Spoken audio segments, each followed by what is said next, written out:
Tanyag ang Las Piñas para sa bamboo organ, pero hindi lang dito tampok ang kawayan.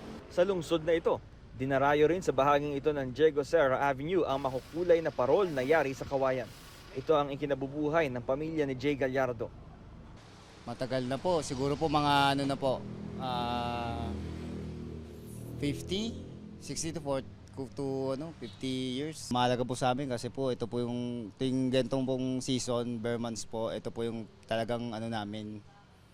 Kasi po medyo okay naman po yung business na to. Ang ganitong mga puting parol na kung tawagin tala, 400 pesos ang isa. Maaari ring bumili ng isang set ng maliliit at maningning na mga parol sa halagang 1,000 pesos. Meron ding mga ordinaryong parol na nasa 50 pesos at mga parol na mas masinsin ang disenyo sa halagang 60 pesos pataas. Pamorningan sa paggawa sina Lawrence Salen at kanyang mga kasama dahil dumadagsa na ang mga customized order ng mga parol sa kanila. Specialty nila ang mga parol na likha sa kapis.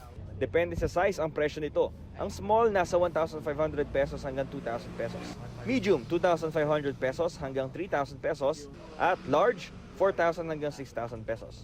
Katulad ng ibang mga gumagawa ng parol dito sa Las Piñas, isa na rin itong talento na ipinamana sa kanya ng mga magulang niya. Yung sa hanap buhay ng pamilya ko na ganito, matagal na.